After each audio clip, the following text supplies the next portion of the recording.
Bienvenidos a Colombian Accents. Welcome. Bienvenidos. So it's around 1997, and I'm looking for inspiration, trying to find a way to learn so many things that I have to, or I had to at the time, because I was starting a new career. I was a teacher of English, and there was so much for me to learn. So I had a chance to go to Bogota, and I found myself at this place called Centro Colombo Americano in Bogota. And I came across many people back then, but I remember one person in particular that sort of made an impact in my life back then, because I don't know, I believed that I could do what I wanted to do back then. And so 10 years later, I came across him again, and I had the chance to work with him at a different in a different scenario. So today with us, Ricardo Romero. Welcome, Ricardo. Welcome to Colombian Accents. Thank you for being with us here today, man. Thank you, Julian, and thank you very much for your kind words. I am delighted to be here with you. Thank you, Rick. Thank you. All right, Rick, do us a favor, please. Can you tell us a little bit about who you are and what you do these days, please? Okay, well, first of all, I define myself as a teacher. I started a few years ago. I mean, my history regarding language teaching began when I was 17 years old, and that could easily take us back to 1970. So it's a little bit of time. But then I left the country. I came back after my studies at the National University in Bogota and then the National Autonomous University in Mexico. And then I began to work in two of my favorite places. The first one was the National University in Bogota at the Foreign Language Department, where I stayed for 33 years until January this year. And then the Centro Colombo Americano, where I worked for 16 years, and where I had a chance to meet incredible people, amongst them you, because you attended one of the symposia that we used to organize there. So I've been a teacher, but I have been, exploring other areas. For example, I worked as a consultant for the Ministry of Education. I worked with publishers, two big companies in the UK, Cambridge University Press and Oxford University Press. And then the British Council, where basically I finished my career working directly with the Ministry of Education in creating and executing plans for the National Bilingual Program. So that's, in a few words, what I used to do. So back a year and a half ago, around August last year, August 2 years ago, I talked to my line manager at the British Council and I said, you know what, I want to tell you that in a year's time, I'll be retiring. And they were kind of surprised because I was announcing a year before that I wanted to do this. But I need to be very clear. When I meant retiring, I was retiring as my life as an employee in an organization, but because I do all the things that I was ready to share. And that's why you found me and you find me still here working in different areas and in consultancy and coaching mainly. So I don't know if that would serve as an introduction, but that's exactly who I am and what I do. Awesome. So you're very active still, despite the fact that you just recently retired. Great, great. Now, take us back a little bit, Rick, when you were, I don't know, in the 80s, 90s, in starting your career back then. How did you see the future back then? And how does it compare to what you see nowadays, aside from the crisis, the pandemic crisis that we're going through right now? But in terms of society and education, how would you compare those two? Well, it's really interesting because when I began to see, for example, the appearance of technology, I was talking about very basic technology. For example, the implementation of the video beam in the classroom when we had accessible video for everyone. Many people thought that it was going to be the end of teachers. And if you compare what happened at that time, of course, it's very similar when people thought about the internet and the digital world as something that would threaten the stability of language teachers. What is interesting is that in that tension between what a teacher was doing and the technology in the classroom, we have had the same kinds of discussions. How much is too much?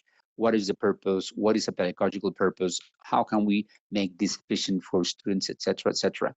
I find really interesting that in 40 years, we have had the same discussions, but with different kind of technology.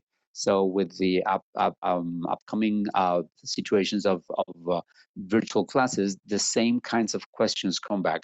So in that sense, I see very little changes. But in one area where I find a huge, gigantic change is in the availability of resources for language learning. When I was a student back, well, 50 years ago at the National University, if you wanted to find a native speaker to practice with, it was virtually impossible. You would have to go to hotels or some place where you can find somebody who could use English with you. Then with time, English became much more popular. And nowadays, literally, you have access to English and to input anywhere. I mean, your mobile, the internet, people speaking the buses, etc., etc. So I see a gigantic change in that area. But something that I found also interesting is that at that time when we were scarce of possibilities to access native speakers or to access speakers of English, the point was how can this input, how can this language that is being provided to us can help us be better learners. At the moment, for example, what I see, and it's a huge change, is that because access to information has changed dramatically, and anybody can have access to important, relevant information on the internet, on applications, etc., the role of the teacher has been changing in a dramatic way. I think very positively, but dramatic anyway. Definitely, some of the same questions remain throughout the years. Rick, just listening to you, I'm wondering what is that question that still remains after so many years in terms of online education? The same things that you heard back then and that you hear now. What is the one that always comes to mind? Yeah, thank you. That's a very relevant question. The main question here is not the technology, is what you do with the technology. So 50 years ago, we were using audios and CDs, etc. No, not even cassettes for that matter. And now we are, we can have access to incredible amounts of resources in the digital world.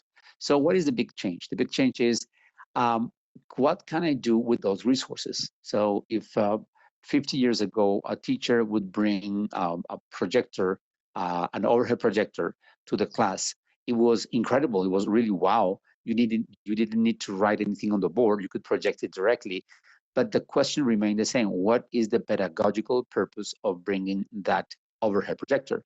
Then when they began to bring the Betamax and the VHS tapes, the same question remained. So, okay, you can watch the video, you can watch a movie. What is the pedagogical purpose? And nowadays we face that situation. I've seen incredible motivating cases of teachers who are using interactive ways of communicating with the students, and older teachers using Zoom or Moodle or the most advanced technology, teaching purely, completely, and merely traditional classes. That is speaking to people who sometimes they don't see, sometimes they are sleepy, and they don't even realize.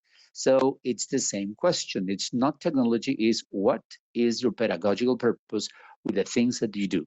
How do you move from the teacher-centered class to the student-centered class? How do you make the students talk? How do you make them practice? How do you make them learn? So those questions are still the same. Great. And the more we ask ourselves those questions, the better we will become at answering and actually doing the right thing. So we're in the right path, I think. Absolutely, absolutely. And then the second thing that I mentioned before is that once you answer that question, the second thing is, okay, so finally, what is my role? So whereas 30 years ago, we only have the teacher as the only source of language and the only source of knowledge for languages, because he was or she was the only sample that we have in front of us. Nowadays, the kids can have access to anything they want. So that takes us to a very difficult level because we have to see ourselves as curators and moderators in a way of intermediaries between knowledge and the language and learning. So it poses us in a more humble position because it forces us to think about the students' needs, the availability of materials, and how we can provide them with the critical thinking abilities so that they can choose the right materials, the right sources, and learn adequately. Cool, Rick. Cool. Now, Rick, let's change the subject here a little bit. In terms of your own practices, because you're still active, you're still teaching, right, Rick? Yes, I am. I'm a professor at the MA program at the Universidad de Caldas, Masters in Didactics, and I have all the two virtual classes. Yes. So I was wondering, how have your own classes changed, and what has been the most difficult thing that you have to adjust to? Well, the first thing that I think that everybody would tell you, and I include myself in the group, is the wrong belief that you could have a schedule similar to the one you had at school. So uh, from 7 to 9, you'll be with one student, or with one group, or with one teacher for that matter. Or from 10 to 11, you had another one. That proved completely wrong. So kids became late. I mean, tired, and it was difficult to digest all this information sitting in one place in the house, dealing with the local noises, etc. So one of the things was, how can we adjust to the new schedules? And schedules changed, and teachers became more fluent. I mean, more flexible, I must say. That would be the first one. The second one was, how could you use technology that would really involve students in the learning, active learning of the language, not just being instructed or being told by using slides, or sometimes even the blackboard, sometimes using a real blackboard and focusing the camera on the board. And then how could you move from that to a place where all the students were participating with, well, I don't know, Quizlet or Kahoot or many other things that were available, and how people had to reinvent themselves. But the most important thing was to acknowledge the fact that we needed to be more humble regarding our central role in education. We are not the center of education, it's the students. Yeah, that's a big shift. That's a big change in the way we see things. Awesome, Rick. Thank you. Thank you for sharing. Thank you for sharing. Now, Rick, how's the new situation, this whole pandemic crisis? How have you taken that at a personal level? Has that affected you? 4 months later, how do you feel about this whole thing, Rick? Well, in a way, I was prepared to continue working in my consultancy services, and in my teaching remotely, only because I was planning to live in my country house and then being away from the city. So this came to no surprise, to be very honest. We learned different things, but of course, in terms of the seriousness of the situation, in terms of the dangers that now we have to live, um, of course we had to adapt to many different things. Every human being, and I am included there, had to go through the first stage where we were surprised, when we were afraid, and some people even asked, why me, why is this happening to me in this moment, etc. And then what you need to do is, you begin to adjust the questions first of all, and begin to analyze the implications of that situation. And then you change the question, and the change is not why me, you what for. And if you ask the question, what is this, what changes do I have to make, what strategies do I have to implement, then the mentality changes from one where you are being a victim to one where you begin to control the situation, or at least your reactions. And then once you do that, the next question is, where do I want to get to? What do I need to change? What do I need to learn? So I've been humble all the time in what I need to learn more. So I was using Moodle, and now you can ask me about Moodle and Teams and I mean the Zoom or any other way, and I am learning. I don't think I am an expert. I am learning all the time, and that attitude is absolutely required. So that's how we evolve from what Carol Dweck used to call moving from the fixed mindset into the growth mindset. I'm reading a very interesting book about how you can be more successful in dealing with difficult situations, precisely written by Carol Dweck. And with that in mind, what I began to do was to begin to adapt. I created schedules that gave me the sense of organization during the day. I made breaks for Saturdays and Sundays. I refused to work at night, so I left time so that I knew that I was working, and even though I was in the same place at home, I was only changing activities, and that gives you the sense of schedule and balance with your life. So, I can mention those things to begin with, but of course, there were many, many other things that we had to do. In terms of, if I could tell you more or less like the things that I've learned in terms of like a toolbox that could help me and everybody, I'm sure, understand how you deal with this situation. The first thing was to review my affective structure. That is my wife, my kids, my family. So every moment I can connect with them and talk to them, even on Skype for, Zoom or any other platform, to say hello, to celebrate birthdays, etc. We need to learn that that is essential, that you're not alone. Okay. The second thing was to see the network that university was providing. So I was providing with a very nice network so that I could connect with my students, and they were at home and everything, but they knew that there were schedules and a discipline that allowed us to continue working in the same direction. Next thing, of course, is something that actually is not mine, but is promoted by by PricewaterhouseCoopers, and they said that we need to learn how to face risks, and that is something that we used to do in project management.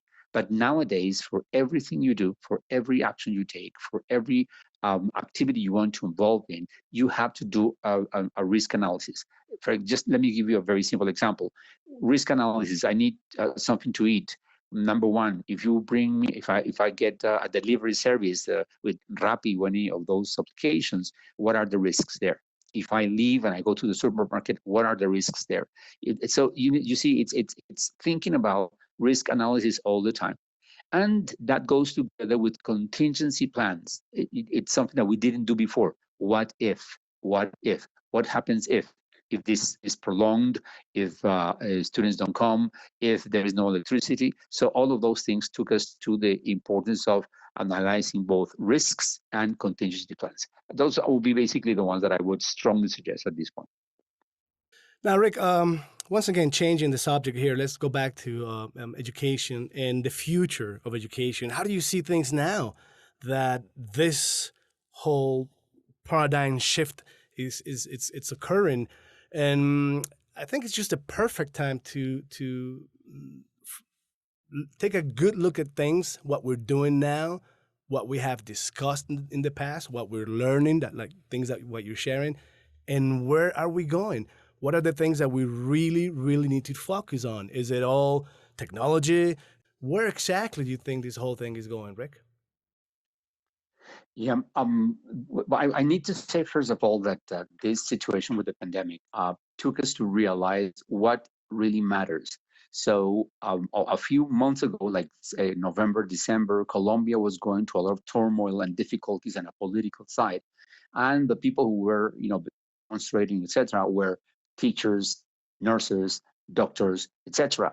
And now this thing happens. So the first thing you see is that the people who are needed the most are teachers, nurses, doctors, etc. So in that sense, it gave visibility to the real important people that we need to have in societies. That was the first one.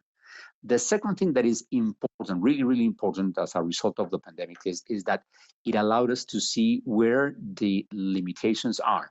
So we could talk about technology, etc., but then we discovered that 40% of all the students in Colombia don't even have access to internet, let alone the possibility of using a mobile or a computer. So that disability also showed us where money needed to be invested so that we could really try to do what we needed to do. And the third thing that I found absolutely brilliant in sense about a situation as dramatic as the pandemic was the realization that learning, yeah, the last thing that I think is essential is to the realization that student-centered classes, the education is an act of discovery. It is an individual process that happens in the minds of students, where curiosity has to be promoted, where resources need to be provided. So I think that from that perspective, all crises can bring you positive things. And I think that education will never be the same. There are universities that are having important dropouts of students. They will not register again, but it's not because they don't. I mean, of course, in some cases it's because of lack of money, etc. But in other cases, because they realize something that is like, why am I doing this in the university if I could do it at home or in my place, or I can do the research, I can come up with my own conclusions, etc. So if this energy is channeled properly for the educational system, for principals, for teachers, for students, and for parents at home, believe me, education will have much more positive result than ever before. I'm a total believer that if this is managed positively, the education in the world, of course, Colombia will not be the exception, will be much better. There are other issues, of course, that we need to address: kids at home, parents working, violence in the family, etc. That are important issues that also were made visible. But in general, in terms of education, what is ahead could be as promising as we want it. Great, great view. Now, Rick, a lot of people out there, young teachers, young students, learners, mm, they may be overwhelmed with so much information and so many apps and so much technology and so much advice that is being given left and right. Um, is there one solid piece of advice that you would share with a young aspiring teacher out there, Rick, to focus on what Yeah, one thing? absolutely. Yeah, I mean, I always think about this is first of all, you need to know where you are. That's the first recommendation, so that you can adjust where you want to start. And for that, I strongly recommend looking for very well structured, valid placement tests, a test that can tell you what is your level, where you are. And if you can do that, then the next thing is easier, because then you know what is the point of departure, where are you going to start, and where you want to head to. So that's the first one. The second one is, remember that technology only works for you if there is a discipline involved. So you have to be disciplined about it, and you have to continue looking for things. So I know that the most famous apps teaching English would send you reminders and will send you little hearts or whatever to invite you to continue learning. That is something that is done by the app. But also, you as a human being, you need to keep in mind, if I don't do it, I won't progress. So learning a language is not something that happens magically. You have to be exposed, you have to be disciplined, you have to do it very often. Okay. And of course, the third thing is, many people are thinking about the importance of many languages. I love and I admire and I promote languages in general, but at the moment, English is the dominant language in terms of science, education, culture, etc. So I would continue pushing for English for a few more years. But of course, if you want to combine English with another language, please welcome. It will be great to do so. Finally, I'm gonna let you go here because I know you got other commitments out there. And if you were the mayor of your city for a day, and you could change one thing, Rick, today, facing this whole uncertain uncertainty around our lives, what would you focus on that one day that you would have the power to do something about in your city? Yeah, I would definitely go more for what is happening in some cities in Colombia, including Bogota, and it is continue with the idea of citizenship culture. So being a citizen, what it means, your responsibility. I think that one way to understand the importance of this discipline, this learning of being in a city and learning to be a good citizen, includes the obligation for everybody to think that all of us are, all of us have COVID-19. All of us are sick.